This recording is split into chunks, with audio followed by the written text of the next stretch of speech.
परम पूज्य सद्गुरुदेव जी, मंच पर उपस्थित अर्चनीय वंदनीय बुद्ध मंगलमय संत समाज, हेलो धर्मानुरागी सज्जन वृंद, धर्मशीला माता एवं बहनों, आज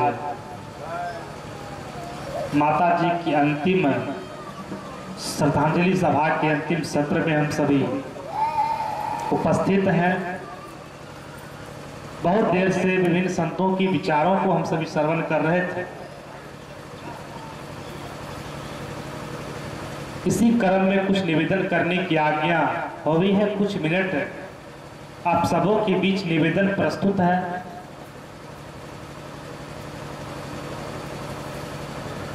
सद्गुरु कबीर ने कहा है, जिन जिन संबल ना कियो अस्पुर पाटन पाय, झाली पड़े दिन आतिए संबल कियो न जाए। सद्गुरु कबीर की विश्व प्रसिद्ध साथी है।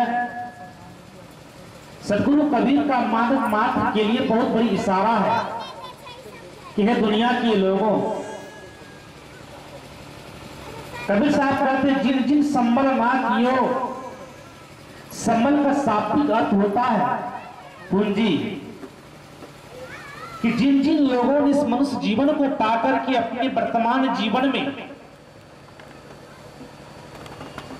पूंजी का उपार्जन नहीं किया। प्रश्न होता है कौन सी पूंजी? सद्गुरु कबीर ने कहा धर्म की कमाई, शुभ संस्कार रूपी पूंजी, अस्पुर पाटन पाय। पूर्ण मतलब होता है गांव और पाटन का अर्थ होता है बाजार। अगर किसी व्यक्ति को घर से बाहर की 200-300 किलोमीटर की यात्रा पर निकलनी हो तो व्यक्ति बड़ा समझदार होता है। घर से अपनी यात्रा को शुरू करने से पूर्व वो अपने घर में ही सारी व्यवस्था कर लेते हैं कि मैं घर से 200-300 किलोमीटर की यात्रा में निकल रहा हूं तो अपने गांव में रुपये पैसे कुछ भोजन सारे सामग्री का इंतजाम वो अपने गांव में कर लेते हैं। गांव में नहीं होता है अधिक से अधिक बाजार में कर लेते हैं, क्योंकि आदमी जानता है कि गांव में ही व्यवस्था हो सकता है। अगर मेरे पास रुपये नहीं है, अगल बगल से हम मदद के रूप में ले सकते हैं, बाजार में अधिक से अधिक ले सकते हैं, लेकिन वही सी गांव से बाजार से बाहर निकल जाए जहां हमारा संपर्क का कोई व्यक्ति ना हो, उस जगह हम किसी से अपेक्षा रखें कि कोई व्यक्ति हमें मदद कर दे, तो हमारी अपेक्षा कभी पूरा नहीं हो सकती, हमारी अपेक्षाएं अधूरी रह जाएगी। इसलिए सद्गुरु कबीर ने कहा है कि जिन जिन संबल ना कियो अस्पुर पाटन पाए, कि जो व्यक्ति इस मनुष्य जीवन रूपी गांव में आए हैं, सत्संग रूपी बाजार मिला है, इस मनुष्य जीवन रूपी गांव में आकर सत्संग रूपी बाजार में आकर के अगर शुभ संस्कार रूपी धन को उपार्जन नहीं किया, धर्म की कमाई नहीं किया, तो सद्गुरु कबीर याद दिलाते हैं अगला समय बड़ा कठिन है, आगे का समय बहुत कठिन है, बहुत विकराल है। झाली पड़े दिन आतिए संभल कियो न जाए। सद्गुरु कबीर कहते हैं अगला समय तो बड़ा कठिन है। क्यों? क्योंकि अभी तुम्हारा शरीर स्वस्थ है, शरीर की सारी इंद्रियां काम कर रही है, अभी तुम सुन रहे हो, समझ रहे हो, बोल रहे हो, एक आसन पर कई घंटों तक बैठ सकते हो।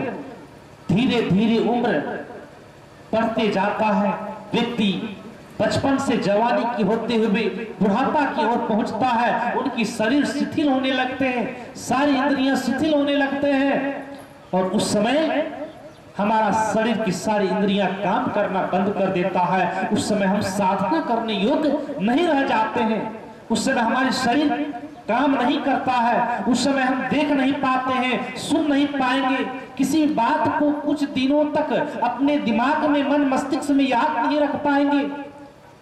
तो हम साधना से छूट जाएंगे, शुभ संस्कार की कमाई करने से चूक कर जाएंगे। क्योंकि आदमी के मन में एक बात बैठ गया है कि जीवन में धर्म करने की बात तो बुढ़ापे में की जाती है, जवानी में तो भी कुछ करने का समय नहीं है। इन लोगों की मानसिकता बनी हुई है और इस मानसिकता का बनने का कारण है कि सबके मन में एक बात बैठ गया है कि मरने के बाद जीवन में कितना भी कर्म करो, कि मरने के बाद मुक्ति की चाबी तो पंडित जी के हाथ में, पंडित जी के हाथ में हमारे जीवन की मुक्ति की चाबी है। और पंडित जी चाहेंगे स्वर्ग भेजने के लिए तो स्वर्ग जाएंगे और चाहेंगे नरक भेजने के लिए तो नरक जाएंगे। ये लोगों के मन में ये भ्रम बैठा हुआ है और इसी भ्रम में पड़ करके आदमी आज अपने जीवन में धर्म कर्म की बातों को बुढ़ापे में ठेल देता है। जवानी में धर्म कर्म के बारे में नहीं सोचता है और सोचता है बुढ़ापा आएगा तो धर्म कर्म साधना स्वाध्याय चिंतन मनन करेंगे। जो समय होता है इस काम के लिए नहीं। इसलिए कबीर साहब ने कहा कि लोगा तुम्हें मति के होला, इस तरह बहुत बड़ा पद है, समय कम है, विश्लेषण नहीं करूंगा। लेकिन जो काशी तन तजे कबीरा तू रामय केहू कौन नहीं हो रहा, बड़ी मार्मिक पद है। सदगुरु कबीर की एक एक पंक्ति बड़ी जबरदस्त है। चूंकि सदगुरु कबीर काशी में रह करके पंडितों से चैलेंज किया कि आप कहते हो कि मरने के बाद व्यक्ति का अगर संपिंडन कर्म नहीं हो, उनका श्राद्ध नहीं हो, तो व्यक्ति की आत्मा अधोगति को प्राप्त होता है, नरक को प्राप्त होता है, उन्हें मुक्ति नहीं मिलती है, उनकी आत्मा भटकता रहता है। ये पंडित जी का कथन है। कबीर साहब ने कहा कि पंडित जी आपके अनुसार से मरने के बाद मुक्ति की चाबी आपके कर्मकांड के हाथ द्वारा है, तो व्यक्ति जीवन भर त्याग बैराग सन्यासी लेने की क्या आवश्यकता होगा? लोग क्यों घर द्वार छोड़ के साधना मार्ग में निकल जाएंगे? क्यों भक्ति भजन करेंगे? क्यों धर्म कर्म करेंगे? क्यों गुरु मंत्र का जाप करेंगे? क्यों गुरु को धारण करेंगे? इन सब के करने का फल क्या होगा कि मरने के बाद अगर कर्मकांड से ही व्यक्ति मुक्ति की आशा करता हो? विचार करने की बात है। इसलिए कबीर साहब ने कहा कि जीवन में विचार करो, विवेक करो। गीता कहती है स्पष्ट कि आत्मा जब शरीर को छोड़ती है तो शरीर को छोड़ने के बाद तुरंत वह दूसरे शरीरों में प्रवेश कर जाता है। जिस प्रकार हवा जब उद्गम स्थल से निकलती है, उस समय जब उद्गम स्थल से निकलती है तो उस जगह की सुगंधी और दुर्गंधी को लेकर के हवा एक स्थल से दूसरे स्थल चले जाता है। उसी प्रकार से व्यक्ति जब अंतिम समय में होता है वो अपने जीवन भर के अच्छे बुरे कर्म के परिणाम को लेकर के आत्मा निकलते समय वो अपने साथ में अच्छे बुरे कर्मों के परिणाम को लेकर के शरीर से निकलती है। उसी अच्छे बुरे कर्मों के परिणाम स्वरूप वो दूसरे शरीर धारण कर लेता है। जब इस शरीर से निकल के उस शरीर में धारण कर लेता है, ये सदगुरु कबीर ने कहा कि गीता का सिद्धांत है और श्रीमद् भागवत गीता को हिंदू धर्म के ठेकेदारों ने भी माना है। इस भारत सरकार ने भी राष्ट्रीय ग्रंथ घोषित कर दिया है। गीता की पंक्ति को कोई काट नहीं सकता। जब आपके मतानुसार गीता कहती है कि आत्मा शरीर को छोड़ता है, दूसरे शरीर में तुरंत प्रवेश कर जाता है, बीच में आत्मा कहीं लटकता नहीं है, कहीं रुकता नहीं है, तो फिर पंडित जी कौन आधार पर कहता है कि कर्मकांड श्राद्ध संपिंडन नहीं हो तो उनकी आत्मा दुगति को प्राप्त होती है? जब आत्मा दुगति को प्राप्त होगा, आत्मा कहीं रुका हुआ है ही नहीं, वो दूसरा शरीर धारण कर लिया, बीच में कहीं कुछ नहीं है, फिर किस आधार पर हम किसके लिए श्राद्ध करें, किसके लिए संपिंडन करें, किसके लिए कर्मकांड करें? चूंकि आत्मा तो शरीर धारण कर चुका है, वो जन्म लेने की प्रक्रिया में चला जा चुका है। विचार करने की बात है। हमारे वेदों में, हमारे धर्म शास्त्र में कहीं पर श्राद्ध संपिंडन कर्मकांड की कोई बातें लिखी हुई नहीं है। सारे वेद शास्त्रों को पढ़ के देखें, कहीं पर भी कुछ नहीं है। लेकिन हम लोग आंख मूंद करके धर्म के ठेकेदारों की बातों पर चलते चले जा रहे हैं।